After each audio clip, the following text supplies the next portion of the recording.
എന്നാൽ യേശുദാസ് സാറിന് അസൂയ എന്ന രോഗമുണ്ട്. അതെൻ്റെ അനുഭവം എന്നെ പഠിപ്പിച്ചത്. എന്നെ പഠിപ്പിക്കാതെ വിട്ടിട്ട് പിന്നെ ഗുണ്ടകൾ വിട്ട് എന്നെ ഉപദ്രവിക്കാൻ ശ്രമിക്കുകയും എന്നെ ചതിയിൽപ്പെടുത്തി എന്നെ കൊലപ്പെടുത്താൻ ശ്രമിക്കുകയും എന്നെ കള്ളക്കേസിൽ കൊടുക്കാൻ ശ്രമിക്കുകയും ഇതൊക്കെയാ പിന്നെ വന്ന വിജയ് യേശുദാസാണ്. യേശുദാസിനെ പോലെ പാടാൻ കഴിവുള്ള ഒരു വ്യക്തിയാണെങ്കിൽ യേശുദാസ് പഠിപ്പിക്കുമായിരുന്നോ, ഗുണ്ടകളോട്ട് അടുപ്പിക്കുമായിരുന്നോ, കൊല്ലുമായിരുന്നു? പൊതുജനങ്ങളുടെ എന്നെയും നിങ്ങളെയും കണക്കിനുള്ള പൊതുജനങ്ങളുടെ ഇനി യേശുദാസിനെ പോലെ പാടാൻ കഴിവുള്ള ഒരു വ്യക്തി വളർന്നു വരരുതെന്നാണ് യേശുദാസിന്റെ ചിന്ത. അതേ യേശുദാസിനെ പോലെ പാടാൻ കഴിവുള്ളത് കൊണ്ട് എൻ്റെ പേരിലാണ് എന്നെ ഒഴിവാക്കി വിട്ടിട്ട് പുറം ലോകം അറിയുമ്പോൾ എന്നെ ഒതുക്കാനുള്ള ശ്രമമായിരുന്നു അദ്ദേഹം നടത്തിയിരുന്നത്.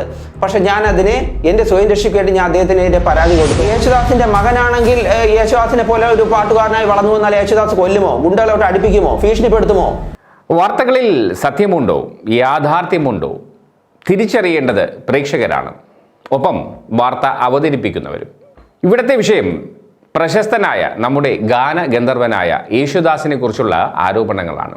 രാവിലെ സ്റ്റുഡിയോയിലേക്ക് കോമളനും സുന്ദരനുമായൊരു യുവാവ് ഓടിക്കേറി വരുന്നു, കുറച്ച് പരാതികളും പരിഭവങ്ങളുമായി. കേട്ടപ്പോൾ വളരെ ആശ്ചര്യം തോന്നി. അദ്ദേഹത്തിൻ്റെ പരിഭവങ്ങളും പരാതികളും ആഗ്രഹങ്ങളും ഒക്കെ അദ്ദേഹത്തെ ഒന്ന് പരിചയപ്പെടുത്താം.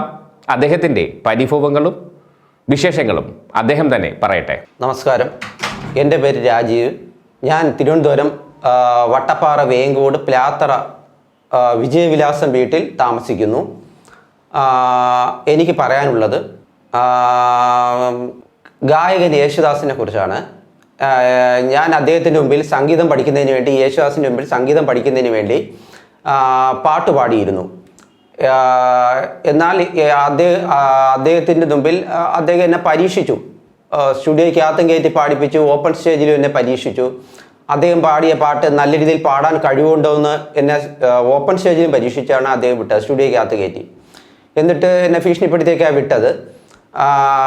പക്ഷേ അദ്ദേഹത്തിന് അസൂയ എന്ന രോഗമുണ്ട്. ഞാൻ അതിനുശേഷം എനിക്കൊരു കഴിവുണ്ടെങ്കിൽ ഞാൻ തെളിയിക്കണ്ടേ? അദ്ദേഹത്തിന് അസൂയ, യേശുദാസിനെ പോലെ പാടാൻ കഴിവുള്ള ഒരു വ്യക്തി ആയതുകൊണ്ട് അദ്ദേഹം എന്നെ പഠിപ്പിക്കാതെ ഒഴിവാക്കി വിട്ടതാണ്. പിന്നെ എനിക്കൊരു കഴിവുണ്ടെങ്കിൽ ഞാൻ തെളിയിക്കണം. അതിനുവേണ്ടി ഞാൻ പിന്നെ MG രാധാകൃഷ്ണൻ സാർ മരിക്കുന്ന മുമ്പ് MG രാധാകൃഷ്ണൻ സാറിൻ്റെ മുമ്പിൽ പോയിരുന്നു പാടി. അപ്പോൾ സാറിനെ ഇയാളെ എല്ലാ രീതിയിലും ദൈവം അനുഗ്രഹിക്കുമെന്ന് പറഞ്ഞ് പഠിക്കാനുള്ള പാട്ട് പഠിക്കുന്നതിനുള്ള സഹായമൊക്കെ ചെയ്തു തന്നു. പിന്നെ അതിനുശേഷം മുഖ്യമന്ത്രി, ആഭ്യന്തരമന്ത്രി, പിന്നെ നെടുമങ്ങാട് DYSP ഓഫീസിൽ, ജില്ലാ കളക്ടർ ഓഫീസിൽ, അങ്ങനെ പല പല നിരവധി ആളുകളുടെ മുമ്പിലും ഞാൻ പാടിയിട്ടുണ്ട്, നേരിട്ട് പാടിയിട്ടുണ്ട്. പക്ഷേ എന്നെ യേശുദാസ് പഠിപ്പിക്കാതെ വിട്ടെന്ന് പറഞ്ഞാൽ, പക്ഷേ എല്ലാവരും എന്നെ പ്രോത്സാഹിപ്പിച്ചു. അവർക്കാർക്കും അസൂയ എന്ന രോഗം ഇല്ലാതൊന്നും പ്രോത്സാഹിപ്പിച്ചോട്ടു. എന്നാൽ യേശുദാസ് സാറിന് അസൂയ എന്ന രോഗമുണ്ട്. അതെൻ്റെ അനുഭവം എന്നെ പഠിപ്പിച്ചതാണ്. യേശുദാസ് സാറിൻ്റെ മ്യൂസിക് സ്കൂളിൽ തിരുവനന്തപുരം ഇടപ്പഴിഞ്ഞ് തരങ്കശ്ശേരി മ്യൂസിക് സ്കൂൾ എന്നാണ് അതിൻ്റെ പേര്. അവിടെ പഠിക്കുന്നതിന് വേണ്ടി ആണ് ഞാൻ അപേക്ഷ കൊടുത്തത്, അല്ലെങ്കിൽ നേരിട്ട് പഠിക്കുന്നതിന് വേണ്ടി. പക്ഷേ എന്നെ പഠിപ്പിക്കാതെ വിട്ടിട്ട് പിന്നെ ഗുണ്ടകൾ വിട്ട് എന്നെ ഉപദ്രവിക്കാൻ ശ്രമിക്കുകയും എന്നെ ചതിയിൽപ്പെടുത്തി എന്നെ കൊലപ്പെടുത്താൻ ശ്രമിക്കുകയും എന്നെ കള്ളക്കേസിൽ കൊടുക്കാൻ ശ്രമിക്കുകയും ഇതൊക്കെയാ പിന്നെ വന്ന ഇത്. അപ്പോൾ ഞാൻ യേശുദാസ് സാറിനെതിരെ പരാതി കൊടുത്തു. എൻ്റെ സ്വയം രക്ഷയ്ക്ക് വേണ്ടിയാണ് ഞാൻ യേശുദാസ് സാറിനെതിരെ പരാതി കൊടുത്തത്. അസൂയ ഒരു രോഗമാണ്, അത് പാടില്ല. യേശുദാസ് സാറിൻ്റെ ഞാനൊരു ചോദ്യം ചോദിക്കുക. യേശുദാസ് സാറിൻ്റെ മകനാണ് വിജയ് യേശുദാസ്, യേശുദാസ് സാറിൻ്റെ മകനാണ് വിജയ് യേശുദാസ്. യേശുദാസിനെ പോലെ വിജയ് യേശുദാസാണ് യേശുദാസിനെ പോലെ പാടാൻ കഴിവുള്ള ഒരു വ്യക്തിയാണെങ്കിൽ യേശുദാസ് പഠിപ്പിക്കുമായിരുന്നോ, ഗുണ്ടകളോട്ട് അടുപ്പിക്കുമായിരുന്നോ, കൊല്ലുമായിരുന്നോ, അത് പഠിപ്പിക്കാതെ വിടുമായിരുന്നോ, കഴിവ് നശിപ്പിക്കുമായിരുന്നോ? ഇല്ല, ഒരിക്കലും ചെയ്യില്ല. വിജയ് യേശുദാസ് എന്ന് പറഞ്ഞാൽ യേശുദാസിൻ്റെ മകനാണ്. അദ്ദേഹത്തിന് യേശുദാസിനെ പോലെ വളർന്നു വന്നാലും വിജയ് യേശുദാസ് ഒന്നും ചെയ്യില്ല. അദ്ദേഹത്തെ തീർച്ചയായും പഠിപ്പിക്കുകയും ചെയ്യും. പൊതുജനങ്ങളുടെ, എന്നെയും നിങ്ങളെയും കണക്കിലുള്ള പൊതുജനങ്ങളുടെ ഇനി യേശുദാസിനെ പോലെ പാടാൻ കഴിവുള്ള ഒരു വ്യക്തി വളർന്നു വരരുതെന്നാണ് യേശുദാസിൻ്റെ ചിന്ത. അത് അദ്ദേഹത്തിൻ്റെ നല്ല മനസ്സല്ല, യേശുദാസിൻ്റെ നല്ല മനസ്സല്ല. അസൂയ എന്ന രോഗം അദ്ദേഹത്തിന് ഉള്ളത് കൊണ്ടാണ് അദ്ദേഹം അങ്ങനെ ഒരു തീരുമാനത്തിലെത്തത്. എന്നെ പഠിപ്പിക്കാൻ വിട്ടതിൻ്റെ കാരണം അതാണ്. കഴിവില്ലാത്തതുകൊണ്ടല്ല എന്നെ പഠിപ്പിക്കാൻ വിട്ടത്. യേശുദാസിനെ പോലെ പാടാൻ കഴിവുള്ളത് കൊണ്ട് എൻ്റെ പേരിലാണ് എന്നെ ഒഴിവാക്കി വിട്ടിട്ട് പുറം ലോകം അറിയുമ്പോൾ എന്നെ ഒതുക്കാനുള്ള ശ്രമമായിരുന്നു അദ്ദേഹം നടത്തിയിരുന്നത്. പക്ഷെ ഞാൻ അതിനെ എൻ്റെ സ്വയം രക്ഷയ്ക്ക് വേണ്ടി ഞാൻ അദ്ദേഹത്തിന് പരാതി കൊടുത്തു. അതുകൊണ്ട് ഇന്ന് ഞാൻ ഈ മീഡിയയുടെ മുമ്പിൽ വരാനും ഉള്ള കാരണവും, ഇന്ന് ഞാൻ ജീവനോടെ ഇരിക്കുന്ന കാരണവും, എന്നെ അല്പ ധൈര്യവും ഇതൊക്കെ ഉള്ളത് കൊണ്ടാണ് പക്ഷേ എനിക്കൊരു കഴിവുണ്ടെങ്കിൽ ഞാൻ തെളിയിക്കണ്ടേ? അദ്ദേഹം ചിലപ്പം പത്മശ്രീയോ പത്മഭൂഷണോ എന്തൊക്കെ വാങ്ങിച്ച ഒരാളായിരുന്നാലും യേശുദാസ് സാറിന് അസൂയ എന്ന രോഗമുണ്ട് എന്ന് എൻ്റെ അനുഭവം എന്നെ പഠിപ്പിച്ചു. അസൂയ എന്നൊരു രോഗം പാടില്ല, അസൂയ പാടില്ല. ഇപ്പം ഒരു ഞാനൊരു ഉദാഹരണം പറയാണ്. ഒരു പോലീസ് ഓഫീസർ IG ആയിട്ടോ DGP ആയിട്ടോ ഇരിക്കുന്നു, അല്ലെങ്കിൽ ഒരു മന്ത്രിമാരായിട്ട് ഇരിക്കുന്നു. നമ്മൾ കണ്ട് അസൂയപ്പെട്ട് കാര്യമില്ല. ഇനി എന്നെപ്പോലെ ഒരു മന്ത്രിയും വളരാൻ പാടില്ല, ഇനി എന്നെപ്പോലെ ഒരു പോലീസ് ഓഫീസറും വളരാൻ പാടില്ല, ഇനി എന്നെപ്പോലെ ഒരു യേശുദാസ് ഇവിടെ വേണ്ട. അദ്ദേഹത്തിൻ്റെ കാലം കഴിഞ്ഞാലും വേണ്ടേ? കഴിവുള്ളവരും എന്ത് ചെയ്യണം? നമ്മൾ പഠിപ്പിക്കണം. കഴിവുള്ളവരെ നമ്മൾ അസൂയ പാടില്ല, കഴിവുള്ളവരെ നമ്മൾ പഠിപ്പിക്കണം, വളർത്തണം. അതാണ് നമ്മൾ ചെയ്യേണ്ടത്. പിന്നെ അതിനുശേഷം പക്ഷേ MG രാധാകൃഷ്ണൻ സാറൊക്കെ എന്നെ വളരെയധികം പ്രോത്സാഹിപ്പിച്ചാണ് വിട്ടത്. സിനിമയിലൊക്കെ പാടാൻ, കുറച്ച് ദിവസം പാട്ട് പഠിച്ചിട്ട് സിനിമയിലൊക്കെ പാടാനെന്നുള്ള രീതിയിൽ പ്രോത്സാഹിപ്പിച്ചാണ് വിട്ടത്. ദൈവം അനുഗ്രഹിക്കുന്നുള്ള രീതിയിൽ പ്രോത്സാഹിപ്പിച്ചിട്ട് അദ്ദേഹത്തിനൊന്നും അസൂയ എന്ന രോഗം ഇല്ല. അദ്ദേഹം ഇന്ന് മരിച്ചു. MG രാധാകൃഷ്ണൻ സാറ് സംഗീത സംവിധാനമായിരുന്നു. അദ്ദേഹം മരിച്ചു. അദ്ദേഹം MG രാധാകൃഷ്ണൻ സാറിന് ശ്രീമാൻ്റെ സഹോദരിയുടെ ഭർത്താവിൻ്റെ വീട്ടിൽ ചെന്ന് എന്നോട് പഠിക്കാൻ പറഞ്ഞു. നമ്മൾ കഴിവില്ലാത്തവരെ പഠിപ്പിച്ചിട്ട് കാര്യമില്ല, കഴിവുള്ളവരെ നമ്മൾ പഠിപ്പിച്ചിട്ട് കാര്യമില്ല എന്നല്ല, കഴിവില്ലാത്തവരെ നമ്മൾ കഴിവുള്ളവരായിട്ട് വളർത്തണം. കഴിവുള്ളവരെ നമ്മൾ വളർത്തിയെടുക്കണം. അതാണ് ചെയ്തത്. പൊതുസമൂഹം അതാണ് ചെയ്യേണ്ടത്. ഇന്ന് പൊതുജനങ്ങളുടെ ഇന്ന് ഞാൻ ഇങ്ങനെ ഒരു പരാതിയായിട്ട് വരുന്നു. നാളെ ഇന്ന് എന്നെ ഒതുക്കാൻ നോക്കുന്ന യേശുദാസ് നാളെ ഇനി പൊതുജനങ്ങളുടെ യേശുദാസിനെ പോലെ ഒരു പാട്ടുകാരൻ വളർന്നു വരുമ്പോൾ അയാളെ ഒതുക്കാൻ നോക്കും. അത് പാടില്ല. അത് നമ്മൾ പാടില്ല. ഒരാളെ ഒതുക്കാൻ നോക്കുന്നതും ഗുണ്ടകളിട്ട് അടിപ്പിക്കാൻ നോക്കുന്നതും കൊലപ്പെടുത്താൻ ശ്രമിക്കുന്നതും അത് നമ്മൾ തെറ്റായ വഴിയാണ്. അത് നമ്മൾ ചെയ്യാൻ പാടില്ല. എന്നെപ്പോലെയാണ് മറ്റൊരാളും. ദൈവം നമുക്ക് ഓരോരുത്തർക്കും ഓരോ കഴിവാണ് കൊടുത്തിരിക്കുന്നത്. യേശുദാസിൻ്റെ മകനാണെങ്കിൽ യേശുദാസിനെ പോലെ ഒരു പാട്ടുകാരനായി വളർന്നു വന്നാൽ യേശുദാസ് കൊല്ലുമോ, ഗുണ്ടകളോട്ട് അടുപ്പിക്കുമോ, ഭീഷണിപ്പെടുത്തുമോ? തീർച്ചയായും പഠിപ്പിക്കും. പഠിപ്പിക്കാതെ ഒഴിവാക്കി വിടത്തില്ല. കഴിവുള്ളവരെ നമ്മൾ തീർച്ചയായും പഠിപ്പിക്കണം. അപ്പോൾ ഇനി പൊതുജനങ്ങളുടെ ഒരു പാട്ടുകാരി യേശുദാസിനെ പോലെ വളർന്നു വരരുതെന്നാണ് യേശുദാസിൻ്റെ ചിന്ത. പക്ഷെ അത് പാടില്ല.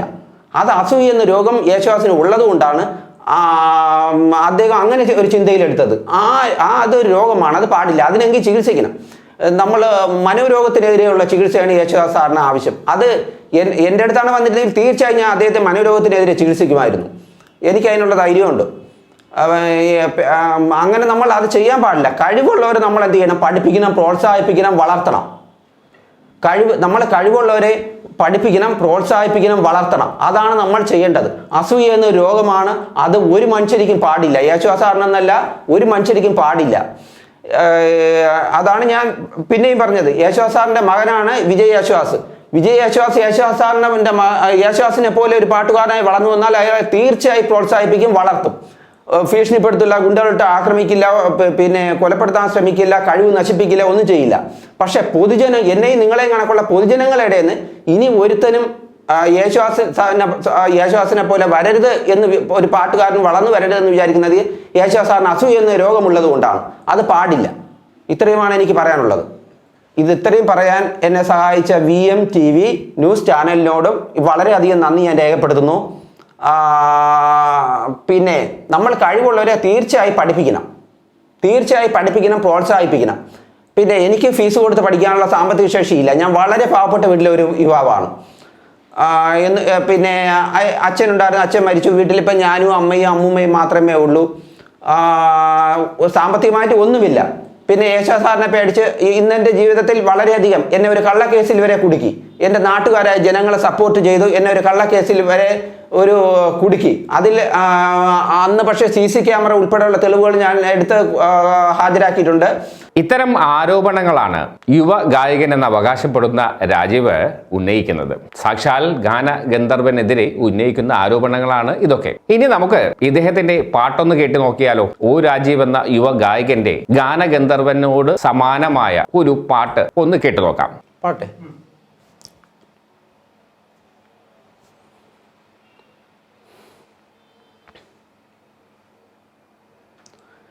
തനതിന്തത്താനാ തിന്തത്താനാരോ, തനതിന്തത്താനാ തിന്തത്താനാരോ, മൗനങ്ങളെ ചാഞ്ചാടുവാൻ മോഹങ്ങളാം തരൂ മൗനങ്ങളെ ചാഞ്ചാടുവാൻ മോഹങ്ങളാം തൂമഞ്ചൽ തരൂ ദൂരങ്ങളെ തീരങ്ങളിൽ ഓർമ്മകളായാൽ ഓലം തരും താലോലം താനെ താരാട്ടും പൂങ്കാറ്റും ചാഞ്ഞുറങ്ങുമ്പോൾ ഞാനെ തേടും കണ്ണീരോടെ രാരീരാരോ.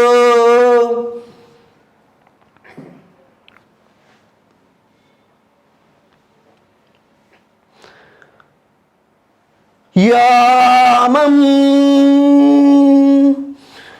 ഊനസമാഗമയാമം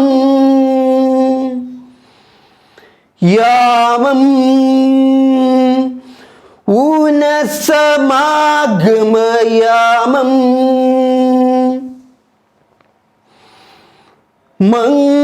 മംഗല്യയാമം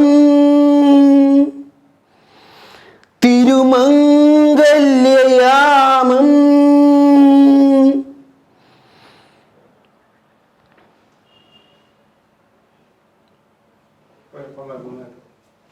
എങ്ങനെയുണ്ട്? അടിപൊളിയല്ലേ പാട്ട്? അപ്പൊ ഇദ്ദേഹത്തിന് പാടാൻ അറിയാം. യേശുദാസിനെ കുറ്റം പറഞ്ഞിട്ട് കാര്യമുണ്ടോ? ഇല്ല.